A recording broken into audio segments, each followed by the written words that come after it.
NDA భాగస్వామ్య పక్షాలన్నీ వక్ఫ్ బిల్లుకి మద్దతు ఇచ్చినాయి. అందులో తెలుగుదేశం, జేడీయూ, ఎల్జేపీన అందరూ కూడా.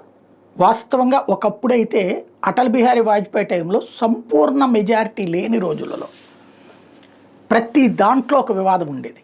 చంద్రబాబు అబ్జెక్షన్ రైజ్ చేస్తారా, నితీష్ కుమార్ అబ్జెక్షన్ రైజ్ చేస్తారా, రామ్ విలాస్ పాస్వాన్ అబ్జెక్షన్ రైజ్ చేస్తారా, ఒక్కొక్కళ్ళు ఒక లోపాన్ని ఎత్తి చూపెట్టడం, వెంటనే ఒక బృందాన్ని, అది ఆయన పేరేంటి, ఇదివరకు ప్రమోద్ మహాజన, సుష్మా స్వరాజ, జస్వంత్ సింగ్, ఇట్లాంటి వాళ్ళతో ఒక టీమును పంపించడం, వాళ్ళు వెళ్ళి కన్విన్స్ చేయటం, వీళ్ళకి కావాల్సిన ఏమన్నా చేయించి పెట్టడం, ఇట్లాంటి కథ నడిచింది.